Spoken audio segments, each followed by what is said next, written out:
बाद प्राथमिक विद्यालय खुले, बाकी जिलों में ऊपरी कक्षाएं शुरू। शिक्षा मंत्रालय ने जारी किया नया SOP। पिछले 24 घंटे में राज्य में 1046 संक्रमित हुए स्वस्थ, 523 मरीज मिले। 15 से 18 आयु वर्ग के 65% बच्चों को लगी वैक्सीन की पहली डोज। मुख्यमंत्री ने राज्य वन्य जीव बोर्ड की बैठक में हाथी कॉरिडोर और वन्य जीव संरक्षण पर दिया जोर। कहा, फॉसिल सिर्फ पत्थर नहीं, इतिहास के पन्ने। पश्चिमी विक्षोभ के प्रभाव से राज्य में फिर बरसात का आलम। राज्य समेत कई जिलों में हुई बारिश, बढ़ी ठंड।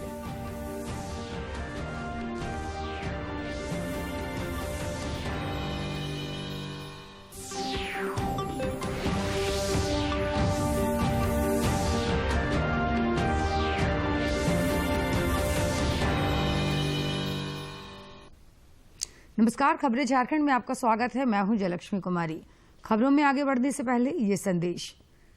देश के कई हिस्सों में कोरोना संक्रमण तेजी से फैल रहा है।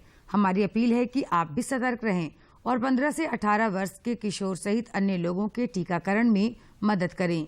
कोरोना वायरस के नए स्वरूप ओमिक्रॉन से चिंता बढ़ी है। सुरक्षित रहने के लिए कृपया 3 सरल उपायों का पालन अवश्य करें।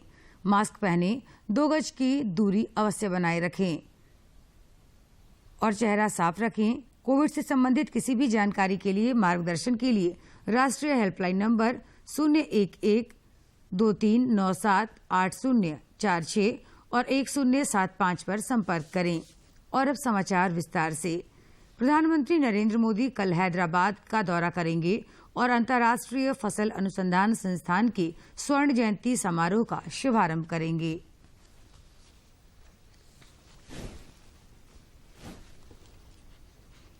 शुष्क उष्ण कटिबंधीय ICRISAT परिसर का दौरा करेंगे। प्रधानमंत्री ICRISAT की 50वीं वर्षगांठ समारोह का भी शुभारंभ करेंगे। पीएम पौधा संरक्षण पर ICRISAT के जलवायु परिवर्तन अनुसंधान केंद्र और ICRISAT के रैपिड जनरेशन एडवांसमेंट केंद्र का भी उद्घाटन करेंगे। बाद में शाम को प्रधानमंत्री हैदराबाद में स्टैच्यू ऑफ इक्वलिटी राष्ट्र को समर्पित करेंगे। 216 फुट ऊंची प्रतिमा स्टैच्यू ऑफ इक्वलिटी 11वीं सदी के भक्ति मार्ग संत श्री रामानुजाचार्य की याद में बनाई गई। संसद के बजट सत्र की कार्यवाही आज सुचारू तरीके से चली और राज्यसभा में सदस्यों ने संबंधित मंत्रियों से अपने क्षेत्र से जुड़े विषयों पर सवाल पूछे। संसद में आज भी राष्ट्रपति के अभिभाषण पर धन्यवाद प्रस्ताव पर चर्चा जारी रहेगी। कुछ इंडस्ट्रीज में जैसे प्रोडक्शन लिंक्ड इंसेंटिव 14 क्षेत्रों में केंद्र सरकार ने अनाउंस किया है, जिसकी जानकारी सभी के समक्ष है। मैंने उत्तर में भी दी है। ऑटोमोबाइल पार्ट्स हो, टेक्सटाइल हो, सेमीकंडक्टर इंडस्ट्री के लिए 74,000 करोड़ की स्कीम। शायद पहली बार देश में इतनी बड़ी स्कीम इलेक्ट्रॉनिक इंडस्ट्री की आई है जिसमें भी सेरामिक का इस्तेमाल होने की संभावना है। तो मैं समझता हूं अब केंद्र सरकार की तरफ से कई योजनाएं सामने हैं। उसमें अब प्रदेश आपस में कितना जल्दी उस इंडस्ट्री को अट्रैक्ट करने के लिए अपनी स्कीम्स लाते हैं, उससे तय होगा कि इंडस्ट्री कहां पे लोकेट होगी। उदाहरण के लिए एक टेक्सटाइल का बताना चाहूंगा माननीय सदन को आपके माध्यम से कि हमने टेक्सटाइल में पीएम मित्र इस नाम की एक स्कीम लाए हैं जिसमें 7 टेक्सटाइल के बड़े पार्क्स 1000 एकड़ के बनाने जा रहे हैं। अब उसमें हमने राज्यों के बीच में एक स्पर्धा बनाई है कि राज्यों के बीच में स्पर्धा हो, कौन से राज्य टेक्सटाइल क्षेत्र को ज्यादा अधिक प्रोत्साहन देने के लिए आगे आते हैं, जमीन सस्ते में या बिना शुल्क के उपलब्ध कराते हैं, कौन से राज्य बिजली कम कीमत पे लंबे अरसे तक देते हैं। तो अलग अलग तरीके से राज्यों के बीच में स्पर्धा हो और उस स्पर्धा में से हम तय करें कि कहां पे ये टेक्सटाइल प्रमोशन पार्क है। धन्यवाद। Doctor Fauzia Khan. Thank you, Chairman, sir. I wish to ask Lok Sabha, sir. From Lok Sabha. So I would like to ask the Honorable Minister that despite a long-standing demand to lessen trade deficit, there has been a decline in budget on export promotion schemes. How does the government plan to solve this problem with particular reference to Rajasthan industry? I think that's a very good question, but I have been on record on more than one occasion to say that no country in the world can survive beyond a point of time only on clutches when it comes to export promotion. India, over a period of time, has been promoting exports through subsidies, but that has not really given us the desired result or given us the huge impetus that one would have expected. In fact, the reality is that every nation has certain products, certain services, which are our strength area. Every theory in the world says that one should focus only on industries where you have competitive or comparative strengths. And those should be the products on which we focus our exports. India has moved more into an interconnected world where such subsidies are actually not even permitted under the WTO. We've had instances of India also being taken before the WTO on export subsidies. And therefore, our approach is that we reimburse the taxes or cesses or duties that are loaded on the product by the states. As far as the central government is concerned, usually most products are under the GST, so it automatically gets refunded when you export the product. But should there be any other tax? इससे पहले लोकसभा में कल रांची के सांसद संजय सेठ ने धन्यवाद प्रस्ताव पर हुई चर्चा में हिस्सा लिया और जनजातीय गौरव दिवस के आयोजन के लिए प्रधानमंत्री का आभार जताया।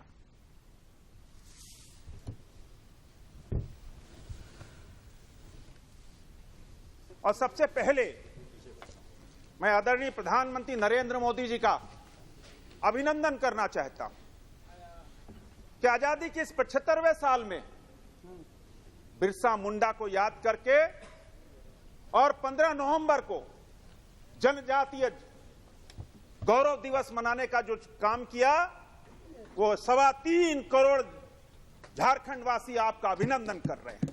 हम अभिनंदन करना चाहते हैं कि गुरु तेग बहादुर का 400वां प्रकाश पर्व, महर्षि अरविंद की 150वीं जयंती, नेताजी सुभाष चंद्र बोस की जयंती और उनका आदम कद प्रतिमा, आजादी की 75 सालों में किसी सरकार ने यह काम नहीं किया।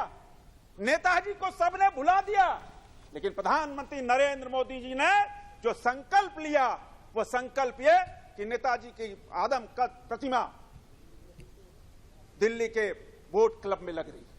मैं अभिनंदन करना चाहता हूं। सरदार पटेल को भुला दिया गया, सरदार पटेल को हमेशा पर्दे के पीछे रखा गया और सरदार पटेल की दुनिया की सबसे बड़ी प्रतिमा प्रधानमंत्री नरेंद्र मोदी के नेतृत्व में बनी। हम अभिनंदन करना चाहते हैं, हम अभिनंदन करना चाहते हैं कि गुरु गोविंद सिंह जी के राज्यसभा सदस्य दीपक प्रकाश ने सदन में पूर्वी सिंहभूम जिला अंतर्गत जादूगोड़ा यूरेनियम खदान में खनन से उत्पन्न रेडिएशन का मामला उठाया। लोकसभा। बहुत बहुत धन्यवाद। झारखंड के पूर्वी सिंहभूम के जादूगोड़ा हो रहे हैं और जो बच्चे पैदा हो रहे हैं तो भी मानसिक रूप से विक्षुब्ध पैदा हो रहे हैं। राज्य के 17 जिले में तकरीबन 22 महीने के बाद प्राथमिक विद्यालय खुल गए, जिससे पठन पाठन का काम पुनः प्रारंभ हुआ। रांची समेत बाकी जिलों में भी आज से ऊपरी कक्षाएं शुरू हो गई हैं। राज्य के शिक्षा मंत्री जगन्नाथ महतो ने अभिभावकों, छात्रों और शिक्षकों से गुणात्मक शिक्षा सुनिश्चित कर 2 साल की कमियों की भरपाई का आह्वान किया है।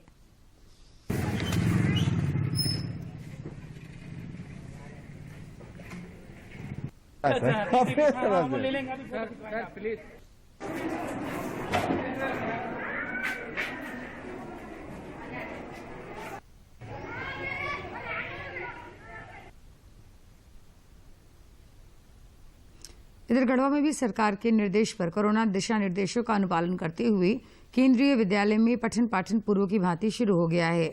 स्कूल खुलने से छात्र छात्राओं में काफी उत्साह और खुशी नजर आई। अभिभावकों और शिक्षकों ने भी सरकार के इस निर्णय का स्वागत किया है। अनु चौबे हैं तब ना। 2 साल के बाद खुले हैं ये।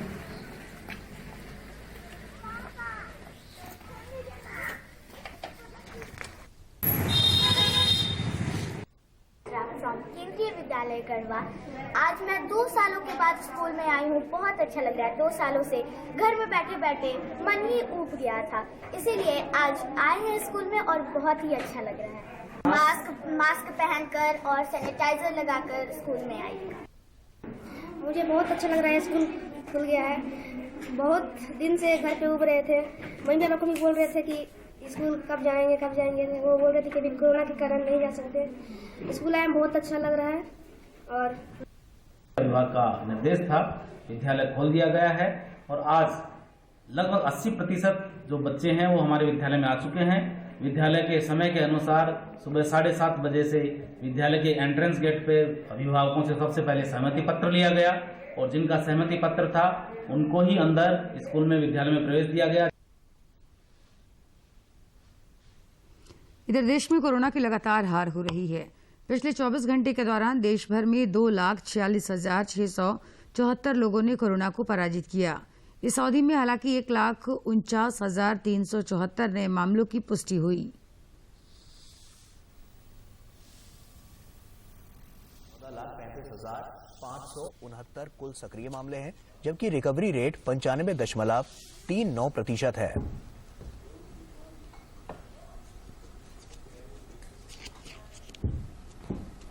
और वहीं देश में कोरोना महामारी इधर झारखंड में भी अब कोरोना पर कड़ा प्रहार लग चुका है। आम लोगों की सक्रियता और टीकाकरण अभियान से इसकी रफ्तार तेज लगातार से थमती जा रही है। पिछले 24 घंटे के दौरान राज्य में 1,046 कोरोना वीरों ने कोविड को हराकर जिंदगी की जंग जीती। इस अवधि में 523 मरीजों की भी पहचान हुई। राज्य में फिलहाल कोरोना के 3,256 एक्टिव मामले शेष हैं, जबकि रिकवरी रेट अब बढ़कर 98% हो गई है।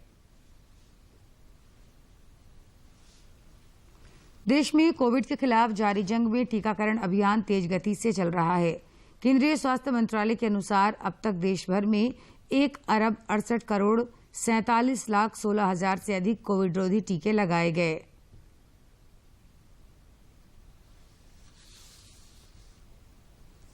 इधर शिक्षा मंत्रालय ने स्कूलों को फिर से खोलने के लिए संशोधित दिशा निर्देश जारी किए हैं।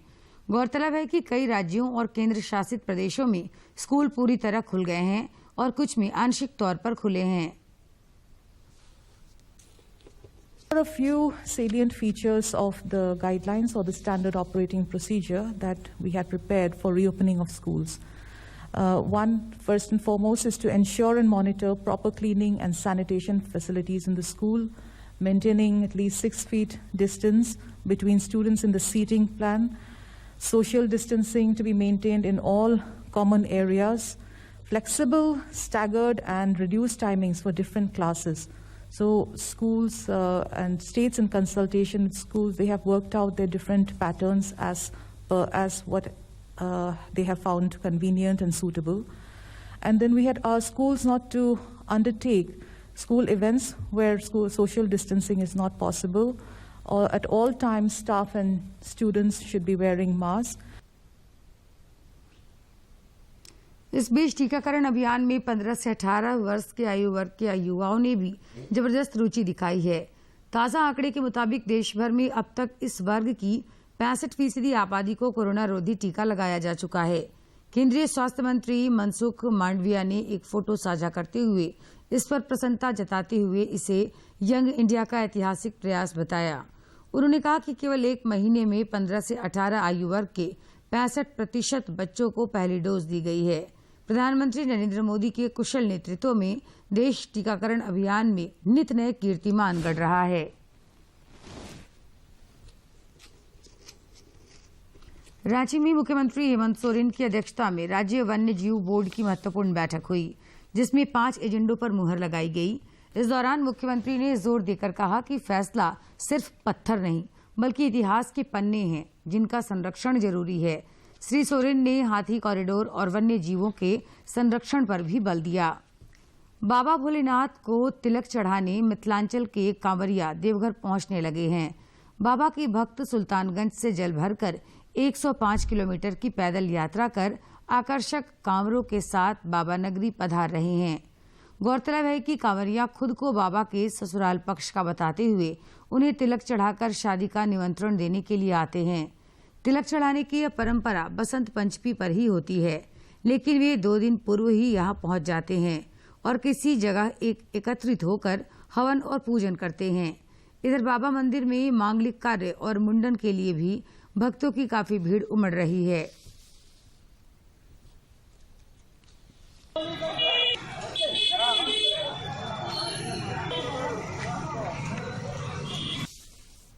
पानी पड़ा है रात भर और आज सवेरे से बहुत ठंडा है, बहुत जोर ठंडा है।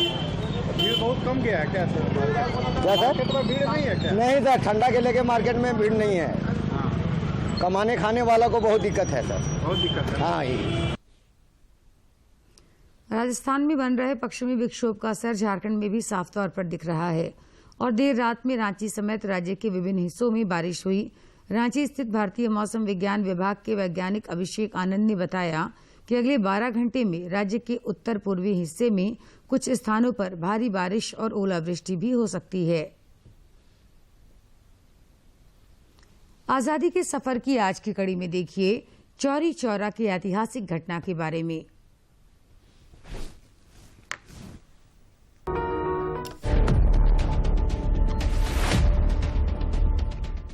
आज से ठीक 100 साल पहले 4 फरवरी 1922 को चौरी चौरा की घटना हुई थी।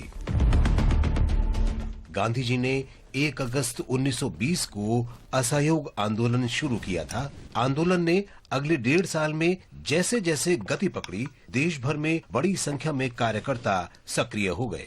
जनवरी 1922 में गोरखपुर कांग्रेस कमेटी और खिलाफत कमेटी ने किसानों से विदेशी सामान बेचने वाली दुकानों पर धरने का नेतृत्व करने का आग्रह किया। पुलिस ने विदेशी कपड़ों का व्यापार का विरोध कर रहे कार्यकर्ताओं को रोकने की कोशिश की। इस घटना से स्थानीय लोगों में रोष फैल गया। 4 फरवरी को चौरी चौरा कस्बे में लोग जमा हो गए और चौरी चौरा थाने के नजदीक मुंडेरा बाजार में धरना देने के लिए निकल पड़े। पुलिस ने जब गोलियां चलाई तो प्रदर्शनकारियों का गुस्सा ज्वालामुखी की तरह फूट पड़ा।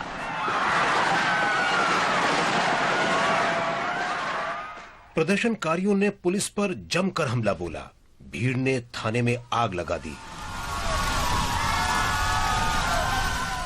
23 पुलिसकर्मियों की मौत हो गई और पुलिस की काफी संपत्ति नष्ट हो गई। इस घटना से आहत होकर महात्मा गांधी ने असहयोग आंदोलन को रोकने का फैसला किया, जिसे अंततः 12 फरवरी 1922 को रोक दिया गया।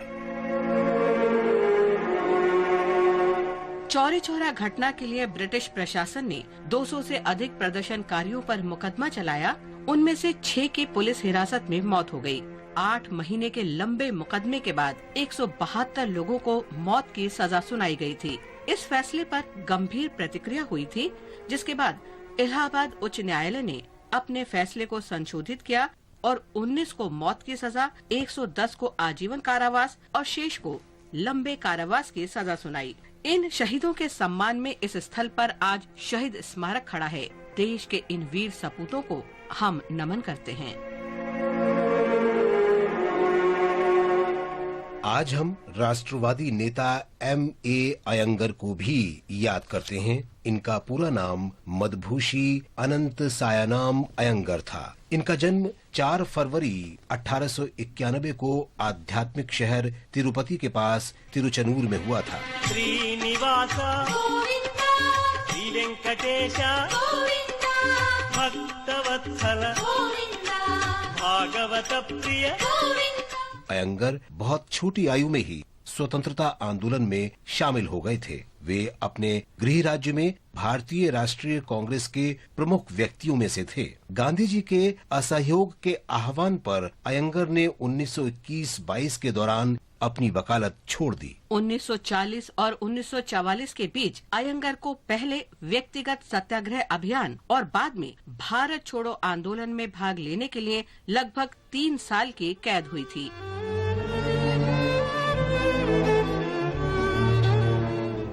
जब जीवी मावलंकर को विधायी कार्यों के लिए संविधान सभा के अध्यक्ष के रूप में चुना गया तो अयंगर को इसका उपाध्यक्ष बनाया गया। 1952 में जब पहली लोकसभा का गठन किया गया तो अयंगर उपाध्यक्ष पद के लिए सबकी पसंद थे। जीवी मावलंकर के आकस्मिक निधन के बाद अयंगर को 8 मार्च 1956 को लोकसभा की अध्यक्षता करने के लिए सर्वसम्मति से चुना गया था। पहली लोकसभा के अध्यक्ष के रूप में अपने संक्षिप्त कार्यकाल के दौरान अयंगर ने स्वयं को संसदीय जीवन में उच्च परंपराओं का योग्य उत्तराधिकारी साबित किया। इस प्रकार अयंगर दूसरी और तीसरी लोकसभा में भी सर्वसम्मत से सदन के अध्यक्ष बने।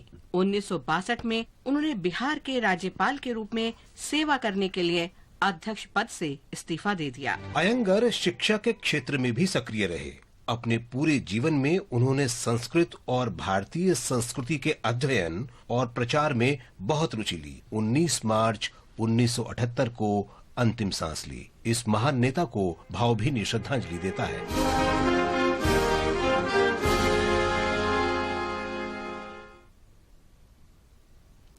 बीजिंग शीतकालीन ओलंपिक खेलों का भारत ने राजनयिक बहिष्कार किया है।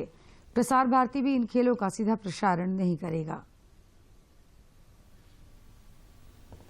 गलवान घाटी में चीनी और भारतीय सैनिकों के बीच साल 2020 में हुई हिंसक झड़प को लेकर एक ऑस्ट्रेलियाई अखबार ने बड़ा खुलासा किया है, जिससे चीन की पोल खुल गई है। रिपोर्ट में कहा गया है कि हिंसक झड़प के दौरान गलवान नदी में 38 चीनी सैनिक बह गए थे, जबकि चीनी पक्ष ने 4 सैनिकों के मारे जाने का दावा किया था।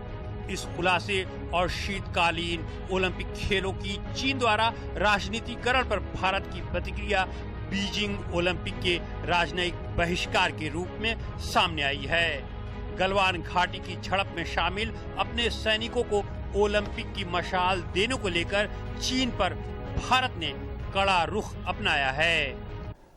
That the Chinese side has chosen to politicize an event like the Olympics.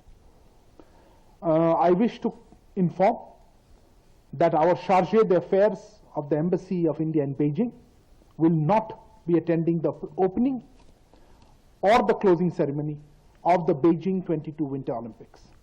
वहीं प्रसार भारती के सीईओ शशि शेखर वेम्पति ने ट्वीट कर जानकारी दी है कि डीडी स्पोर्ट्स चैनल बीजिंग में हो रहे शीतकालीन ओलंपिक के उद्घाटन और समापन समारोह का सीधा प्रसारण नहीं करेगा। 2020 में बेहद ऊंचाई वाली गलवान घाटी पर भारत के हाथों चीन की हार, 4 दशकों में दोनों देशों के बीच सबसे घातक टकराव, नदी में बहे सैनिकों की संख्या बताई गई संख्या से बहुत अधिक है। चीनी सेना ने रात के अंधेरे में ही नदी में उतरकर उसे पार करने का फैसला किया था। सोशल मीडिया शोधकर्ताओं के एक समूह द्वारा उपलब्ध कराए गए साक्ष्य, जिसे द कलेक्शन ने स्वतंत्र रूप से जुटाया है। इस दावे के मुताबिक चीन के मारे जाने वाले सैनिकों की संख्या बीजिंग द्वारा नामित 4 सैनिकों से काफी ज्यादा है।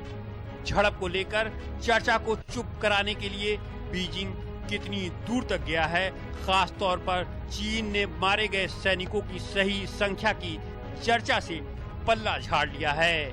वहीं लोकसभा में दिए गए राहुल गांधी के बयान पर विदेश मंत्री एस जयशंकर ने ट्वीट करते हुए कहा, राहुल गांधी ने लोकसभा में आरोप लगाया कि इस सरकार की वजह से पाकिस्तान और चीन एक साथ आए हैं। शायद इतिहास के कुछ सबक इस क्रम में हैं।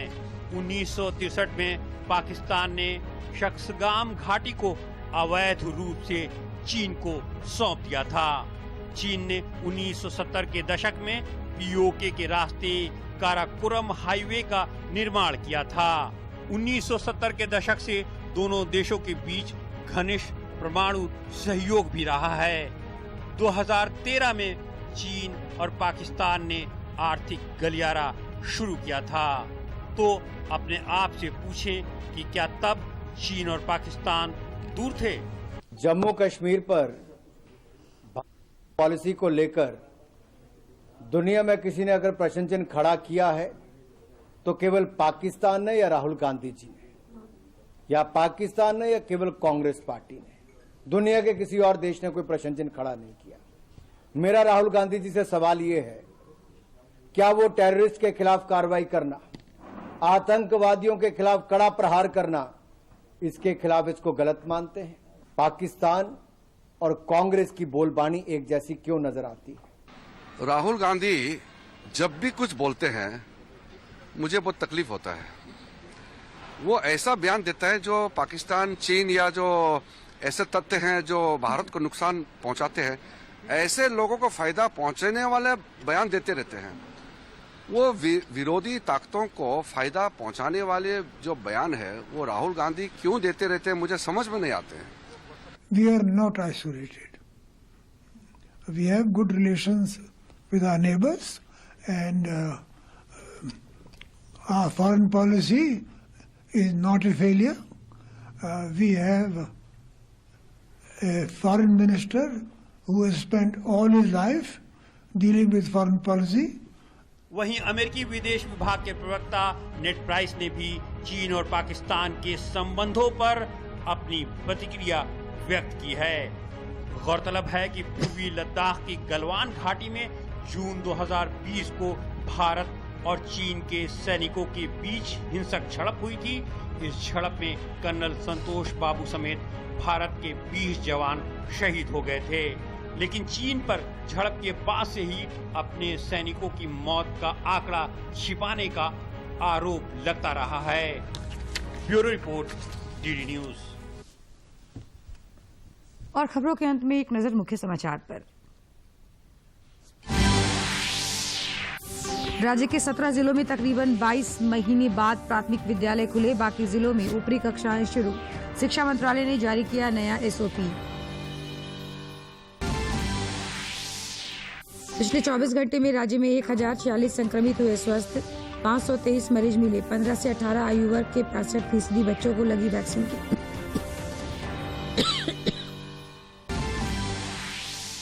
मुख्यमंत्री ने राज्य वन्यजीव बोर्ड की बैठक में हाथी कॉरिडोर और वन्य जीव संरक्षण पर दिया जोर।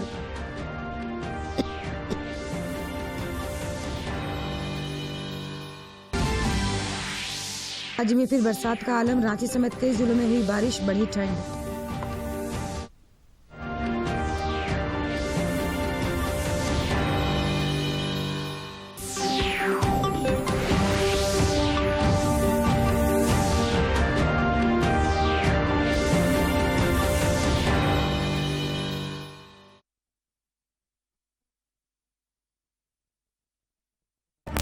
सदियों से जो ना देखा किसी ने वो सपना है देखा। हाँ, स्वच्छ बने भारत अपना बापू से यही है सीखा। इतिहास में है दर्ज हुई भारत की यात्रा। सत्याग्रह से स्वच्छाग्रह तक, हाँ, सत्याग्रह से स्वच्छाग्रह तक।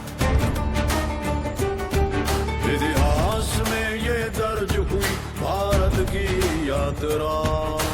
सत्याग्रह से स्वच्छाग्रह तक, हाँ, सत्याग्रह से स्वच्छाग्रह तक। बापू संदेश हो सपन, सत्याग्रह से स्वच्छाग्रह तक। रचनी हम इतिहास के, सत्याग्रह से स्वच्छाग्रह तक।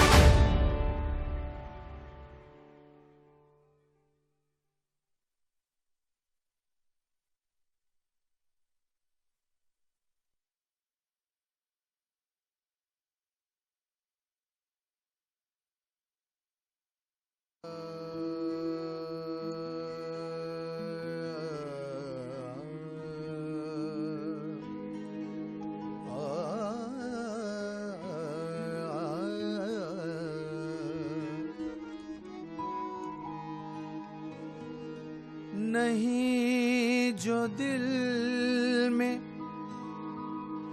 जगह तो